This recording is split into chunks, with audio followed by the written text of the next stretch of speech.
Scott Taylor, the Data Whisperer. Some of you probably follow me on LinkedIn, but I love data. And the most important kind of data I love is, of course, master data. And I'm always looking for new ways that people can enhance it, create it, use it, and that sort of thing. So I met up with the folks at CDQ, and we're very excited to share with you the way they manage and help people organize and share, literally share this master data for better customer and supplier foundational information. If you've seen me anywhere, you know that, spoiler alert, I don't do a lot of whispering. The whispering shared for is there for the data, not for the people. We got to get people excited and passionate and thrilled about this data that doesn't necessarily get the kind of spotlight it should, which is, of course, master data, reference data, metadata, all that foundational stuff that really makes everything else go.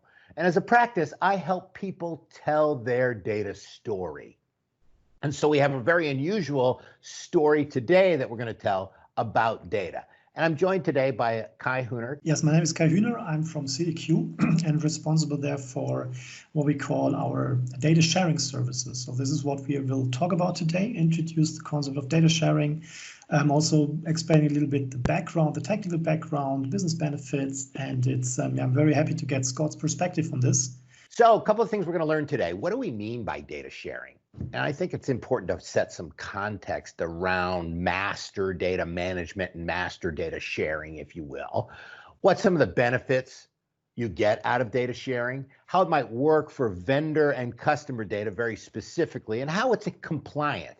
That's an important piece in terms of sharing data, making sure it's compliant. And there's companies out there who are doing this. So CDQ is not some startup in some garage somewhere by a couple of youngsters. This is a very established organization. In some ways, probably the best hidden secret around what you can do with master data. But that's part of why we're here to sort of explore that. But they have some really important leading global enterprises like Novartis, Siemens, Bayer, Bosch. These are serious companies, folks. They know what they're doing, and they don't mess around when it comes to this foundational data. And they're getting actual business value out of this. So when you look at this, and hopefully you'll consider this sort of thing to explore more for your organization, this is a well-established, pretty well-defined process and organization. So that should put you all at ease in terms of, all right, is this stuff so new? Nobody knows what it does? No, we know what it does and we know it works. The agenda today, we're going to talk about what is data sharing. So let's dive right into that because I think, as I mentioned, it's important to set some context. So when people hear data sharing, they start to freak out. They start to think about personal data. They start to think about PII. Uh-oh, is some organization going to steal my identity? Let's put this to rest right up front. This is not about personal data.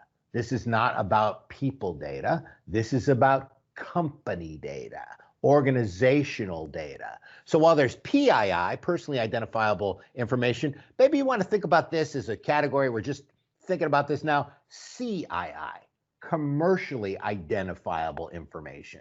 That's data in a lot of cases that the people who it's about or the organizations that it's about, they want people to know about this data. They want people to have a standardized view of it. They want there to be no issue around disambiguating the sources. So this is data that organizations want people to know about because it's based on the vendor and partner and supplier and customer relationships that they have with each other. So we're talking very, very specifically now around the domain of company data and the foundational information about that company.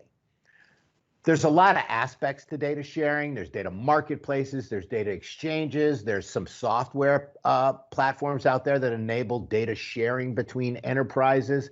My view of that is a lot of that is around kind of attributes, kind of metrics, enrichment. So if you think about just a plain old table, good way to think about data, there's columns and there's rows. Most people kind of share the columns. The columns, though, are what the rows are about.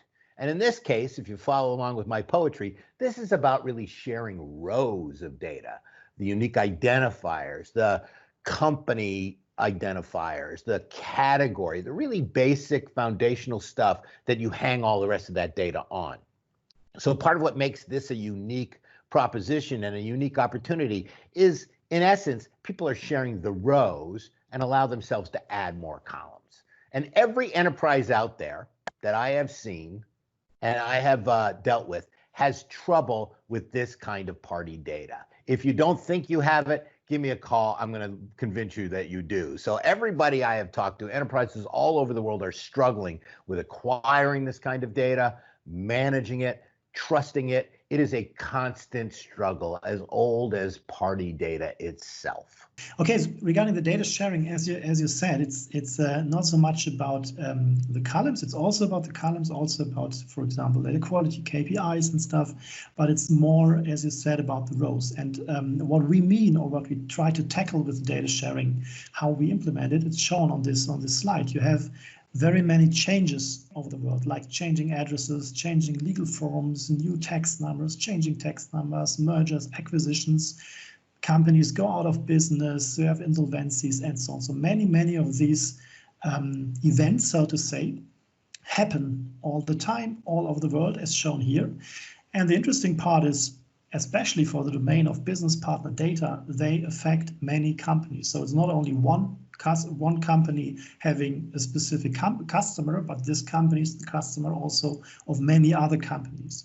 And the very simple and very basic idea of data sharing in our terms is just that these companies who are seen here on the left-hand side somehow collaborate, join forces in order to tackle this data management challenge. The challenge in terms of covering, identifying these updates and bringing them into their data world, into their databases.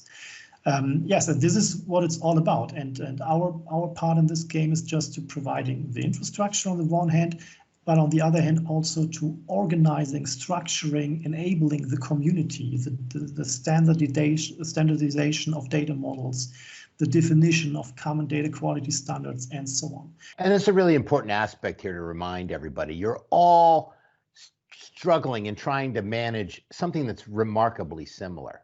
In my experience, your challenges around this space are more the same than they are different, no matter what vertical you might be in. And so the data that Kai was mentioning too are the types of things that everybody who has a relationship with that entity wants to know. Did they change their address? Do they have a different tax ID? Do they have multiple identifiers depending on the countries that they're located in? So again, the common basic stuff. What you do with those organizations, that's proprietary, that's special, that's what you want to keep to yourself. But these basic rows, again, we're going to keep coming back to that imagery, are really important to get standardized across a community. And so when you think about a community, and I think that's one of the most important aspects of what CDQ provides, it provides this community environment, a place that people can trust each other, companies can trust each other to share this most important data. And the requirements around that too. You want to have common data governance. You want to have standardized rules. You want to have standardization across every element and every vector that you can and that you're capable of.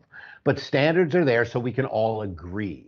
And so this notion of being able to pool your resources, all focus on the same type of objective, be able to, outsource is probably not the right way to put it, because it's not just an extension of your own organization for a particular use case or particular activity, but really delve more into the community aspect of, we're all trying to get to the same place in this common data, and we need a trusted, standardized, well-governed environment to do that.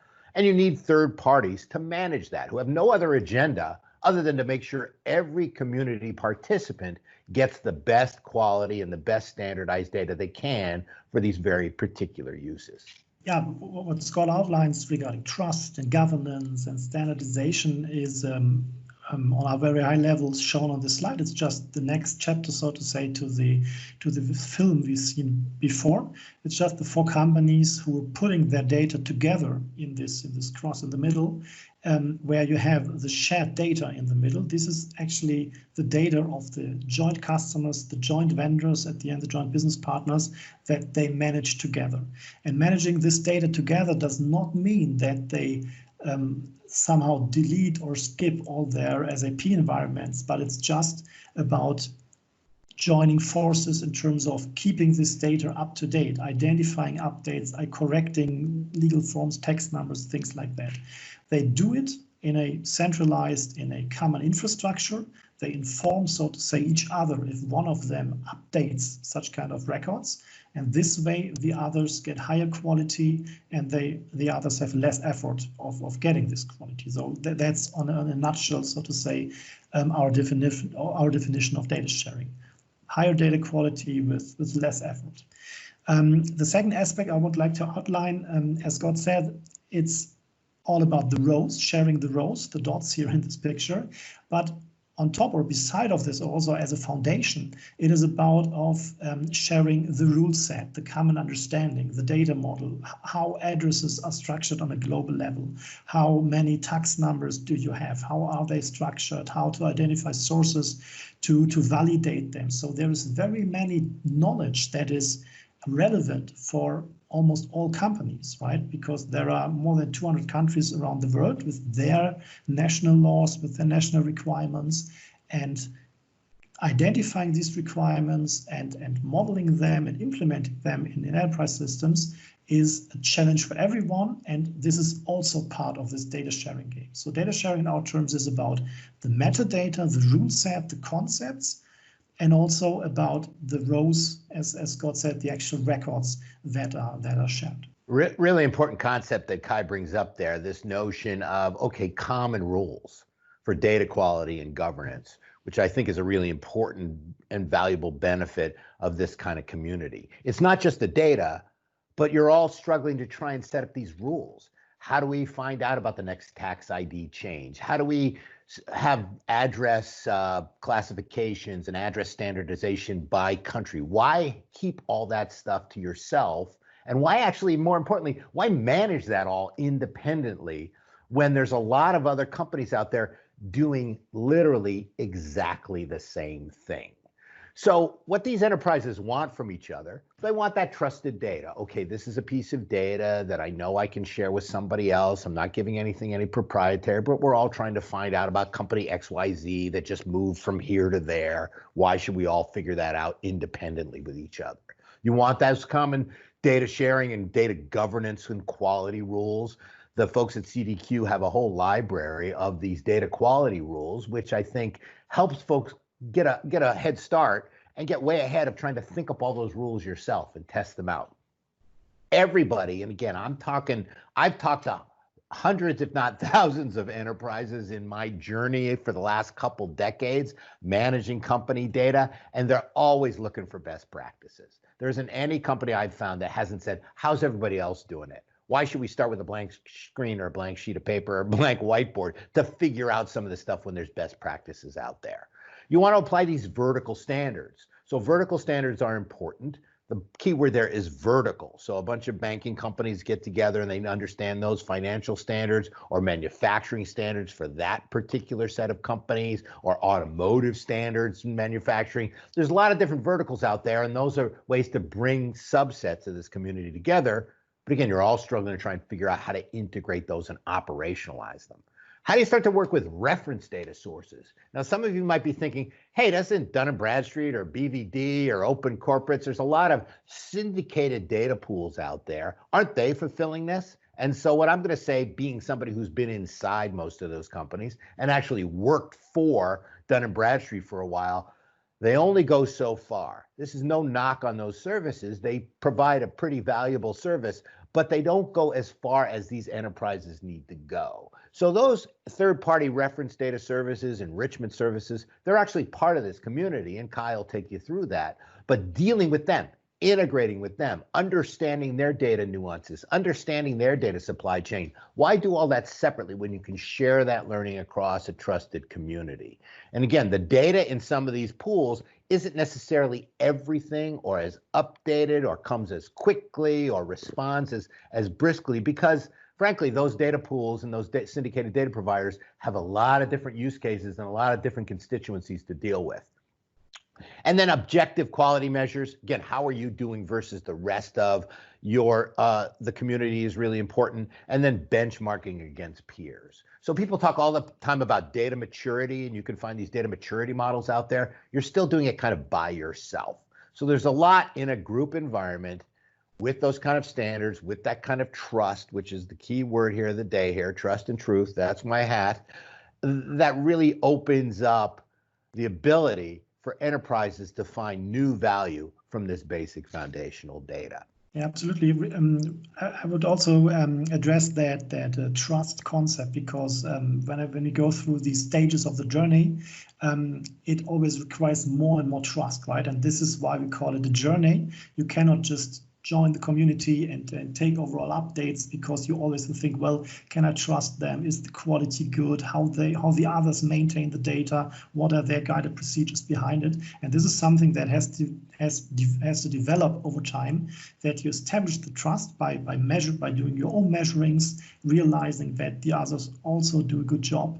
And this is the journey that we've seen already at the companies that have joined us. So going through the journey from left to right, the first level, and from my perspective, the very important one, this is why we focused on that, is about the foundation, having the same understanding of a business partner, of an address.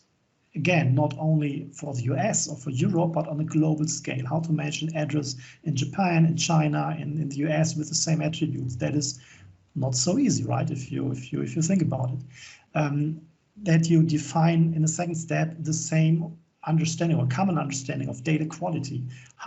When do we say a business partner record has good quality, right? With correct tax numbers, complete address, a complete and translated legal name with a complete and valid legal form. So there are very many aspects, even in one attribute of the business partner data model. And this is what is collected and managed already on this first level and the first stage of this journey, that you join, so to say, an established and quality ensured foundation for the domain of business partner data. When we then go to the second level, I would like to come back to what Scott said about external data sources. There are great sources around and great commercial data, like, as you said, from Dun Bradstreet. They have amazing data pool, but of course you have to somehow link it to your corporate understanding of a business partner. You have to bring it together, maybe with open data sources that you have. And this is, again, a challenge for everyone who is integrating these sources. So my point is, we are not replacing, so to say, all these commercial data sources, but we are integrating them and simplifying the integration of these data into the systems. And this is more or less the benefit of this stage 2. It's not yet about sharing rows, but it's about sharing the knowledge, how all these attributes, these identifiers, like DUNS, like BVD IDs, but also all the tax numbers, the national IDs, fit together and form one, let's say, picture of a business partner. When it then comes to level 3, it starts to become the effective data sharing, like we talked about before, sharing the rows, sharing the effective updates of a business partner. In this level, you receive, if you also agree to disclose your updates, you receive updates from the community, also from external services, but on top of this, from your peers in the community. Proactively, so you don't have to run behind, so to say, all the updates on a global scale of your business partners, but you receive it from your peers. A big benefit in terms of, we come to that later on, zero maintenance effect, which is actually really saving money. And on the last stage, the risk mitigation stage of the journey, and now coming back to this trust concept, we are not only sharing the roles, the records, but also information about payment fraud, or about insolvencies, or about financial stability.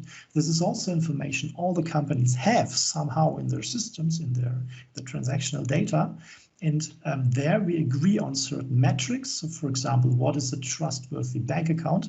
And we share this information in the community. This requires high trust in the community. This is nothing you get at day one. For sure, you have to realize that the others also do a good job. But after some time, doing some statistics, doing your own checks, you will realize there is some peer community where you can join and benefit from, also regarding risk and really critical compliance aspects. And so this is really a journey here, and I think that that's the important part, that you get this, kind of data quality first, data quality standards, and then you move through that and get more and more integrated. A couple of great questions already coming up. One I want to answer, though. So somebody said, can you give examples of data companies would be likely to share?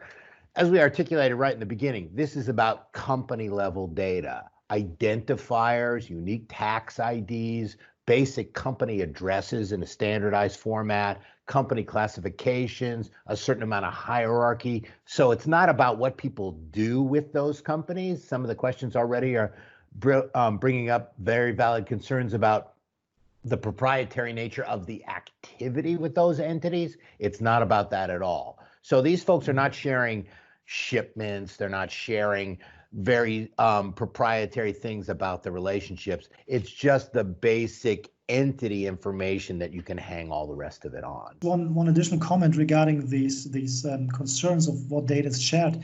There are clear boundaries, for example, by data privacy regulation and by also antitrust regulations. So we are, of course, not allowed to establish somehow data sharing of business critical information in terms of, I don't know, procurement conditions and so on. So this is would be regulated by antitrust regulation, and we're also not allowed to share personal information like contact details of individuals and so on. As Scott outlined, it's really about, how you call it, commercial data, right? The addresses, text numbers. So more or less information you could also find in the public internet. But again, it's about the integration, it's about the identification of the sources and bringing all this information together. So that's more or less the challenge that we tackle with the data sharing community. So just taking a step kind of to the side here, Kai, could you give us some background a little more around the CDQ as an organization? Yeah, just in a nutshell, some information about CDQ. As Scott said, this data sharing is not a concept, but it's effective since some years. We have already collected a data pool from community data and also publicly available open data sources, more than 100 million records. We are processing more than 5 million records on a weekly basis by checking customer data quality, by checking for updates and so on. And the important part, and this is what I would like to outline here, is, of course, there is a platform, a cloud platform with APIs that enable all these services. But as Scott already mentioned, the fundament, so to say, to enable and run such kind of collaborative setting is the expertise, so to say, in the data management domain. And this is what we do since more than 16, 17 years. We have a clear understanding of data governance, data quality controls, data strategy, and this is what we have implemented in this data sharing organization. So it's really well founded with governance concepts, with data lifecycle concepts, and of course, as Scott also mentioned, we are partnering with companies like SAP and also Dun & Bradstreet to not reinventing the wheel, but to integrating all the cool things that are out there with S4 platform of SAP and really the very nice, very good, and very deep data from Dun & Bradstreet. So it's really incremental to anything you might be doing on your own. And if you take a look at the upper segment there with some of these community names, if you've called on any of these people, if you've dealt with any of these people, they're very serious about this kind of data. So I've talked to Nestle, I've talked to Siemens, I've talked to Bosch in my career. They're looking for really strict standards and really understand the value of operationalizing this core kind of data. So you're in a community of folks who really, I think, know what they're doing, and then integrating in terms of the partners with SAP, with Bisnode, who represents Dun & Bradstreet in a number of countries and so on. This is an incremental aspect in the community sharing that I don't think replaces things other than your own work, which may be the kind of work that isn't really that value add to your organization. So let's get into now kind of a little more nuts and bolts technically. I know some folks want to understand this. So the concept, if you love the concept, we've talked very high level strategically around what data sharing is, and in this context, what it isn't. We've talked a little bit about what CDQ does. Now let's talk about the actual mechanics of, Kai, take us through how this actually works through your partner environment. This is more in, let's say, architecture-oriented, a very high-level picture, but it's also linked, so to say, to this journey slide we all have already seen. So from technology perspective, we have a cloud in the middle that is providing all these services. So you can connect to this cloud and cleanse your addresses, check your tax numbers, check for updates for a given business partner in the data pool. So there is a quite a set of 40, 50, 60 cloud services you can integrate into your business partner management and processes. You can integrate it into the workflows. It's shown here by these two arrows on the left-hand side, and direct into the workflow, like checking a single record, the quality of a single record, screening a record regarding sanction embargo list, just to provide some examples. But, and that's the important link to the data sharing, you can also put, so to say, a copy of your data into our cloud and update it on a daily manner, for example, and let us, CDQ, screen and monitor your data quality by all the rules, by all the sources we have integrated. So you can put a copy of your data into the cloud, and we take over, so to say, the quality screening, the sanction embargo list screening, the update screening, and so on. And this is the important part. Why? Because when our customers copy and synchronize, so to say, their data into a protected space in the CDQ cloud, we, CDQ, receive the updates of these companies. If they update a certain business partner and their processes, we receive this update.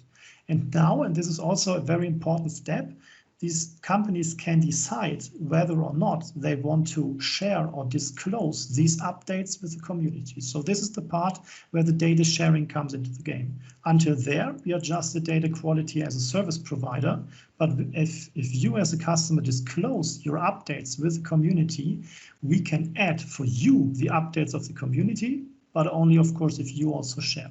And you can make this decision not only 0-1, but you can decide really on record level, on country level, on cost group level, whatever you want, and share updates of your records with the community. And this is, yeah, just, I think, important to understand how this data sharing works. Maybe one last aspect, because that's always a question. Of course, we do not just take an update and throw it into the community. There are quality checks, there are double checks with trade registers and so on. So we really try to ensure that the updates we receive are of good quality. And we also use the community to validate updates that we cannot validate automatically. So the point is just there is quality assurance on top of this sharing. And so we can guarantee, so to say, some kind of quality in this data sharing process. I have a question too on this community. So as a member of a community, if I get that right, I can decide what I want to share at what level with a number of different filters or configurations. How does that work? Yes, absolutely. So there are, of course, companies who have, for example, strategic vendors. So if you have entered a new market, maybe there are very specific vendors for specific products. You would not be so happy to share this knowledge. To make this very clear, the sharing is, of course, anonymous. So your peers, where you share your data with, will not see that these updates come from you. They just come from the CDQ data sharing community, but they will not see which particular company has shared an update. That's clear and technically guaranteed. However, there may be concerns, especially when companies are new in this data sharing approach, whether they want to share these strategic vendors, for example. And they can just create a filter for them by a certain flag they have in their systems and so to say sort them out from the sharing. Or they can start with a certain country to get a feeling how well it works. So there are very many options to start, so to say, slowly with the sharing.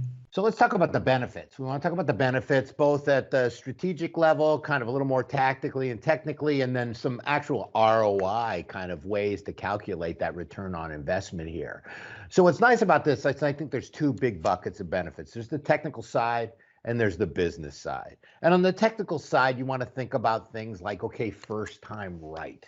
People talk about that a lot, but how do you really get it done? And a lot of folks think, okay, I'll have time to fix that data later.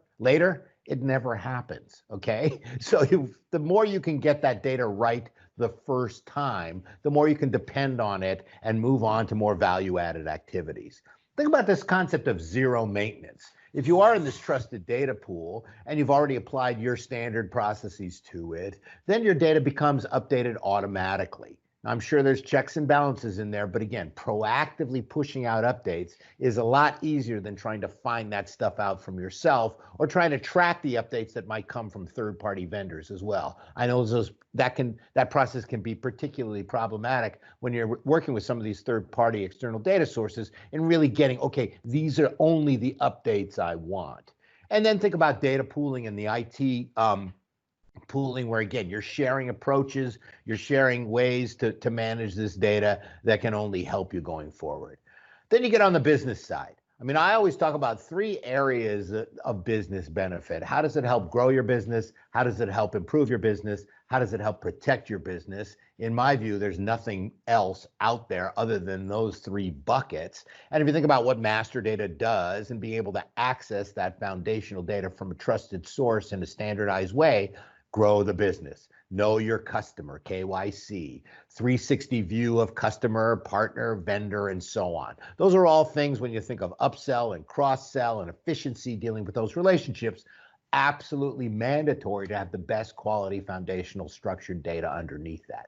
How does it improve your process? I think we probably talk most about that, reducing what you do that isn't really value added to be able to produce a higher quality level result is absolute efficiency. So how does this data start to obviously enable automation and process failure reduction, all those kinds of process and quality improvements that you're looking for? And then in protect, risk mitigation, compliance, all sorts of areas around depending on this foundational data. So the beauty of master data, as I always say, is it does all three. It can help grow, it can help improve, it can help protect. And actually, if you have, in some cases, the same record, can do all three. Now, let's think about also kind of a financial way to look at this. And that's not the whole story, but it's an important part of it. So Kai, I think you've got some really good kind of a business value calculator there that I'd love for you to take everybody through. Yeah, so maybe to start with this, I really like this business benefit perspective, this top line story. It's of course hard in a general way to calculate, and this is why we focus in our business case calculator on the bottom line, on the cost savings in terms of saving data management efforts. And as Scott said already, we are focusing here on two effects. And the first time right effect that takes place when you create a new vendor, a new customer record in your system, and you have to, I don't know, research the correct address, check the correct legal form, Google for the text numbers, checking all the documents, the proving documents, and that takes time. And if you could just do a lookup in a data pool, like there are other data pools, of course, also out there where you know your peers have validated the records, you could really save time. And that's the first time right effect we identify here. And of course, it depends on the number of records you have. It depends on the number of attributes you maintain. But overall, the assumptions we make here in this business case can take over and of course also adjust it according to your needs. The second effect, the zero maintenance, comes into game when you update the record. And as Scott already said, of course, you can realize the update by getting, I don't know, an invoice with a different address or different name. But you could also realize an update if you get a notification automatically, technically integrated from the peer community. Be careful, there is an update of an address, of a legal form, there was a merger, something like this. For a business partner that you also have. And this proactiveness will also save money, save time, save money. And this is the zero maintenance effect we calculate here. And yes, as you can see on the slide, we just sum it up. And in this example with 500,000 records, you can really save big money, which is next to 40%, 37% of the effective data management effort. And if you think about, as Scott already said, there are big corporations in the data sharing community with global data maintenance organizations, shared service center organizations. You can really realize also these savings because these processes are well structured. And if you bring automation into it, it really, at the end, saves money in your process. And I found it's important to have this financial aspect to it. But the whole story isn't just about saving 30 seconds on a record. That's important. You're CFO wants to hear that. How do you save money?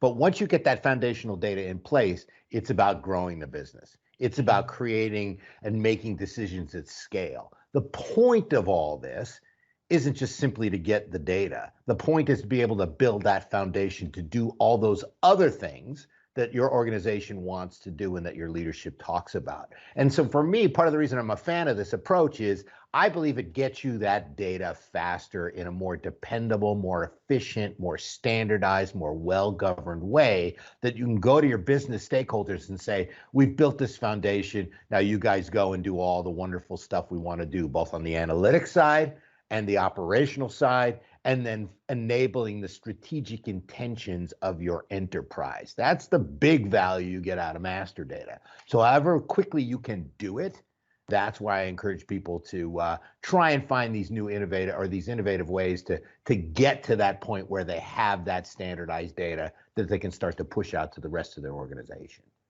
Yeah. But the folks at CDQ, happy to take you through kind of a more specific payout ROI with your own numbers. Those kind of models are great, but it always makes more sense when you put your own numbers in them. And it's not the whole thing, but it certainly is part of the story. So wrapping it up here, just kind of some key takeaways, and then we'll have plenty of time for questions here. Every enterprise I ever met struggles with this kind of supplier, customer, and vendor and party data. You just do. If you know, this is a safe place here. You can admit it. We know it's not your fault, but we got to get that done. And the more ways you can figure out how to do it that work, the better. CDQ does manage this trusted, secure community, which I think and I know is unusual in the data management space. There's all kinds of benefits, whether it's technical, whether it's business side, and then there's direct ROI improvement. And good partner data pays off in multiple ways down the value chain. If you believe in master data, you know that no matter what. I want to thank Kai and the folks at CDQ for setting this up. I certainly love talking about this topic. And I encourage everyone to dive a little deeper, if you will, and take a look at how this might work for your organization. In my perspective, and I've seen a lot of stuff out there, this is a unique approach based, again, on this community aspect, which I think provides a lot of value. So thanks again, Scott Taylor, Data Whisperer here. Thank you for joining us. Remember, structured data works harder than unstructured data, and we'll see you next time. Cheers. Thank you, Scott. Bye.